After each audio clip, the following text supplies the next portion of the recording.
बोलने का मौका दिया देने के लिए बहुत बहुत धन्यवाद पूरे भिल प्रदेश की ओर से। माननीय सभापति महोदय, राज्यपाल महोदय का भाषण सुना और जो लिखा हुआ हमें दिया वो भी पढ़ा। मैं सोच रहा था कि मेरी जो विधानसभा क्षेत्र है रतलाम जिले की सैलाना आदिवासी इलाका है, हमारे ही पास में झाबुआ जिला भी पड़ता है, अलीराजपुर पड़ता है और धार भी पड़ता। पूरी तरीके से ये मान के चलो मोटा मोटा एरिया 80% आदिवासी लोग रहते हैं। मैं ये सोच रहा था कि राज्यपाल महोदय के भाषण में होगा आदिवासी लोगों के लिए, हमारे समाज के हमारे इलाके जो लोग हैं वो ज्यादा गरीब हालात होने की वजह से और पढ़ाई लिखाई ठीक नहीं होने की वजह से ज्यादातर लोग दूसरे इलाकों में जाते हैं मजदूरी करने के लिए। देश आजाद हुआ आज तक लगभग 75 साल से ज्यादा का समय हो चुका। आज भी रतलाम जिले के, झाबुआ जिले के, मध्य प्रदेश के अलीराजपुर जिले से, धार जिले से आदिवासी लोग पलायन पर जाते हैं। और पलायन पर जब लोग जाते हैं तो उनको क्या समस्या होती है, क्या परिस्थितियां बनती है। महिलाएं छोटे छोटे बच्चे लेकर के जाती हैं, वहां मजदूर भी सुरक्षित नहीं होता, काम करते हैं फैक्ट्री में या किसी ठेकेदार के पास तो वहां पैसा भी नहीं दिया जाता है। मैं ये सोच रहा था कि राज्यपाल महोदय के भाषण में होगा बेरोजगार जो आदिवासी इलाके में जो लोग हैं, पढ़ने के बाद नौकरी की तलाश होती है। मैं ये सोच रहा था कि नौकरी की व्यवस्था होगी, कहीं से कहीं तक आदिवासी इलाके में विशेष तौर पर नौकरी के लिए कोई व्यवस्था नहीं है। मेरी सैलाना विधानसभा क्षेत्र में मैं ये सोच रहा था कि भाषण में होगा कि आदिवासी पढ़े लिखे युवाओं को प्रशिक्षित करने के लिए कोई ट्रेनिंग सेंटर खुलेगा या मेरे इलाके में छोटे छोटे उद्योग खुलेंगे जिसमें लोगों को रोजगार मिलेगा। इस प्रकार की कोई भी चीज अभिभाषण में नहीं है। मेरे जो आदिवासी इलाका है वहां से लोगों के पास थोड़ी बहुत खेती बाड़ी है। खेती बाड़ी तभी ठीक हो सकती है जब किसान को खेती करने में थोड़ी सहूलियत मिले। एक तो किसान को जब बीज खरीदना होता है तो बीज महंगा दिया जाता है और नकली बीज दिया जाता। दूसरा, उसको बीज बोने के बाद में खाद की जरूरत पड़ती है किसान को, तो खाद समय पर नहीं मिलता। और तीसरा, बिजली की कैसी स्थिति होती है किसान को सिंचाई करने के लिए। सीनियर वरिष्ठ सदस्य माननीय रावत साहब ने बता ही दिया आपको। इस बुरे दौर से किसान गुजरता। मैं सोच रहा था कि अभिभाषण में किसानों के फायदे के लिए कुछ होगा, लेकिन अभिभाषण में ऐसा कुछ नहीं मिला। अभी मैं आपके माध्यम से सभापति महोदय, एक सवाल है महामहिम राज्यपाल महोदय को कि भारत के संविधान में 5वीं अनुसूची लागू करने के लिए महामहिम राज्यपाल को हर साल महामहिम राष्ट्रपति को एक रिपोर्ट पेश की जाना चाहिए। भारत के संविधान के तो मैं नहीं कह रहा हूं मेरी ओर से कि हर साल आदिवासी इलाके में, अनुसूचित इलाके में, आदिवासी इलाके में कैसा प्रशासन चल रहा है और आदिवासी लोगों की कैसी प्रगति हो रही, यह रिपोर्ट महामहिम राज्यपाल साहब को हर साल राष्ट्रपति साहब को सौंपने की है। यह भारत के संविधान में इसकी व्यवस्था है। तो मैं अभिभाषण के ऊपर मैं यही बात कहना चाहता हूं, आपके माध्यम से यह सवाल है उन तक, यह जानना चाहिए। महामहिम राज्यपाल साहब भी उसी इलाके से आता हूं, भिल प्रदेश से, और मैं भी उसी इलाके से आता हूं। तो आदिवासियों की इतनी समस्याएं क्यों ध्यान को नहीं जा रहा है। परसों के दिन में लोकसभा का सत्र खत्म हुआ और कल अभी इतने देर से सारे माननीय सदस्य कह रहे थे मोदी जी कह रहे थे। ठीक है, हम भी मानते भारत के प्रधानमंत्री माननीय हैं। इतने बुरी स्थिति आदिवासियों की आप लोगों को सूझ क्यों नहीं पड़ रही है।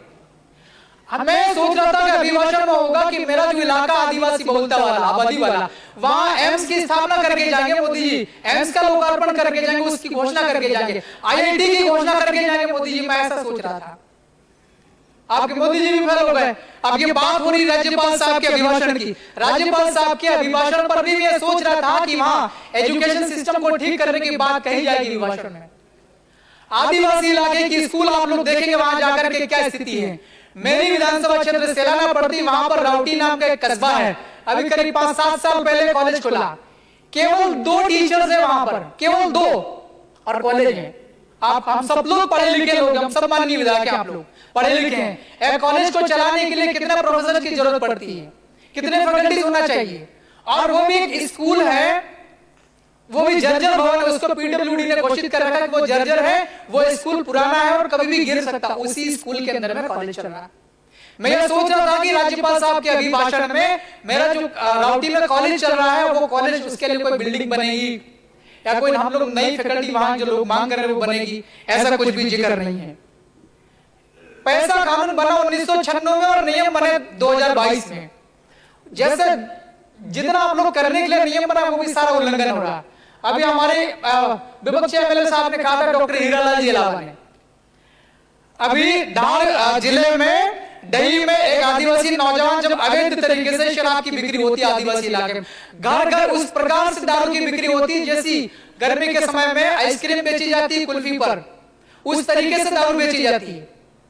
आदिवासी इलाके में दारू को इस प्रकार से वितरण होता है जैसा दूध बांटने वाला व्यक्ति सवेरे सवेरे उठ करके मोटरसाइकिल पर दूध डिब्बे भर के बांटते, उस प्रकार से दारू बेची जा रही। क्या अवैध तरीके से शराब की बिक्री करने से सरकार को राजस्व में कुछ फायदा हो रहा है? हमारे इलाके के अंदर लोगों को जबरदस्ती अवैध तरीके से दारू बिकवा करके, शराब बिकवा करके लोगों की हत्या हो रही है। अर्जुन कनासिया करके नौजवान साथी थी, उसकी हत्या कर दी शराब माफियाओं ने। और मेरा रतलाम जिला पड़ता, वहां बिलपान थाना क्षेत्र है, 5.97 करोड़ की शराब अवैध उसकी हो रही थी, ट्रांसपोर्ट हो रहा था, 2 कंटेनर में भर के शराब पकड़ ली पुलिस कर। अभी माननीय सभापति महोदय, आपके माध्यम से मैं सरकार को कहना चाह रहा हूं, 6 करोड़ की शराब पकड़ी पुलिस और आबकारी विभाग के अधिकारियों ने मिलकर के, और उसको पूरा मामला दबा दिया। सभापति महोदय, मैं आपके माध्यम से सरकार से सवाल पूछ रहा हूं, क्या इसी प्रकार से सरकारें चलती है क्या?